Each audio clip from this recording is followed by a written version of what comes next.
In the Bloody Island campaigns of 1944, Japanese tank crews faced a horrifying reality.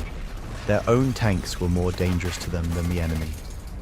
Type 95, Heigo, Japan's main battle tank throughout World War II, had become a rolling coffin.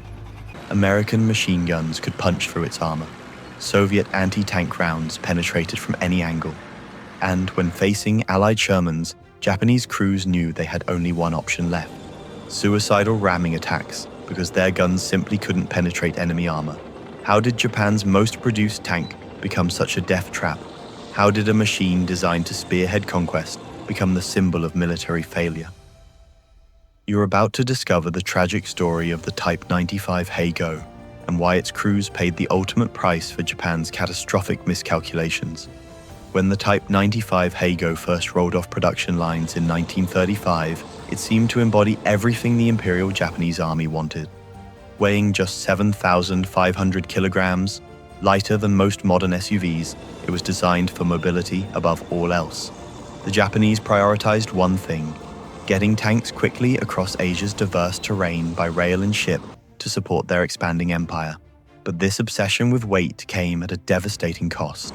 The Heigo's armor was laughably thin, just 12 millimeters at its thickest point. That's barely thicker than a smartphone. Its crew of 3 was crammed into a space so tight that the commander had to serve double duty as the gunner, an arrangement that would prove catastrophically inadequate when the shooting started. Compare this to American and British tanks, which carried crews of 4 or 5, allowing for proper task distribution and situational awareness. The Heigo was built for the wrong war, against the wrong enemies, with the wrong priorities. Initially, Japan's gamble seemed to pay off. In China, the Heigo's 37mm main gun and twin 6.5mm machine guns proved adequate against poorly equipped Chinese forces. Its top speed of 45 km per hour allowed it to keep pace with infantry advances. The thin armor seemed sufficient when the enemy lacked effective anti-tank weapons. These early victories created a dangerous illusion. Japanese military planners convinced themselves they had created an effective fighting machine. They had over 2,300 Heigo tanks by the time Japan entered World War II, more tanks than many people realized Japan possessed. But this success was built on fighting an enemy that couldn't fight back effectively. When Japan expanded its ambitions and faced real opposition, the Heigo's fundamental flaws would be exposed in the most brutal way possible. The first hint of disaster came in 1939, during the Soviet-Japanese border conflicts. When Heigo tanks encountered Soviet BT-5 and BT-7 tanks, the Japanese discovered a terrifying truth. Soviet 37mm rounds could penetrate the Heigo's armor from virtually any angle, while the Japanese tank's own gun struggled to damage Soviet armor except at point-blank range. Japanese crews found themselves in an impossible position. They could be killed from long range, but had to get suicidally close to have any hope of fighting back. This should have been a wake-up call. Instead, Japanese leadership dismissed these encounters as isolated incidents, refusing to acknowledge that their entire tank doctrine was fundamentally flawed. The writing was on the wall, written in the blood of Japanese tank crews who died in machines that couldn't protect them. When Japan attacked Pearl Harbor and faced the full might of American industrial power, the Heigo's inadequacies became a death sentence. American Sherman tanks, with their 75mm guns and superior armor, could destroy Heigo tanks from distances well beyond the effective range of Japanese weapons. But here's the most damning detail.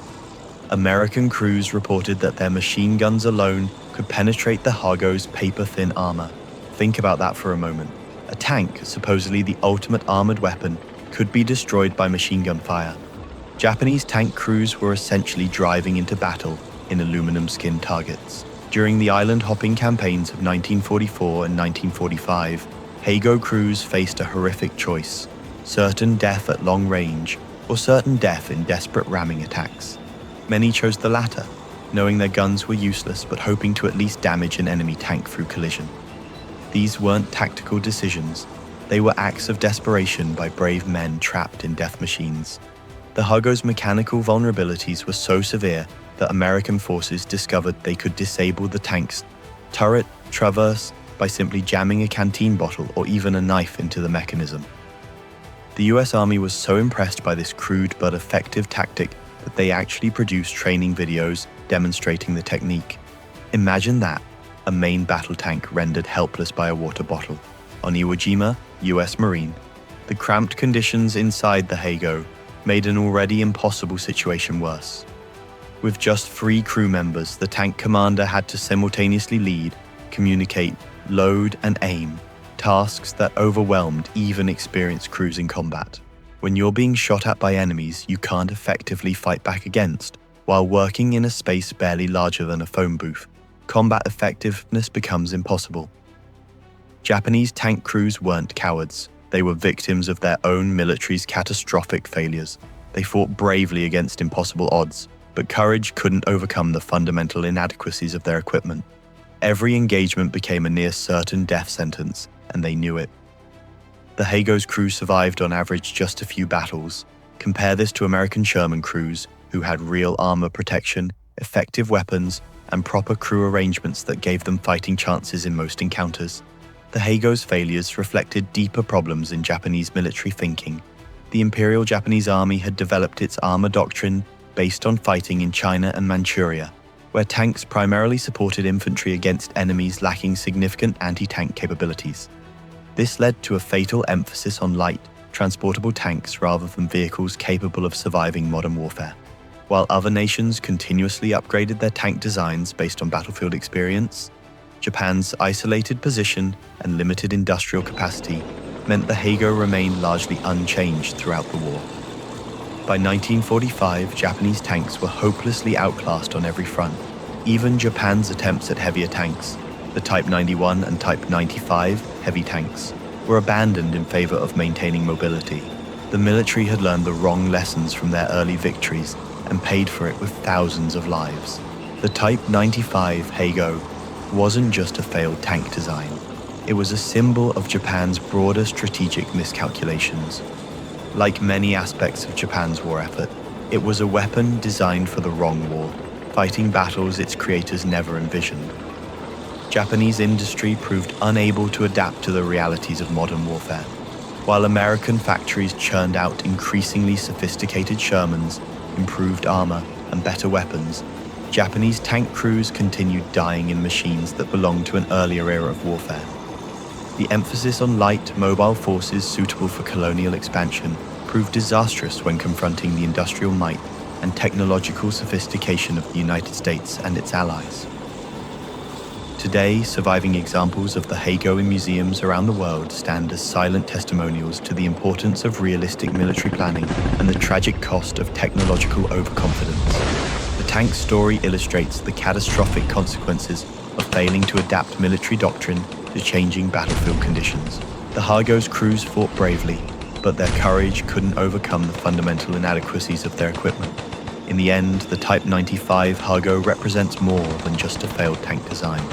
It embodies the larger strategic miscalculations that would ultimately lead to Japan's defeat in World War II. Its crews paid the ultimate price for these mistakes, fighting and dying in vehicles that offered them little chance of survival against their better-equipped opponents. Their sacrifice serves as a sobering reminder that in warfare, good intentions and individual courage can never overcome systemic failures and technological inadequacy. That's all for this one. Be sure to like the video to help us get this channel off the ground. And if you want to see the unspeakable acts this P-51 pilot did, click the next video here.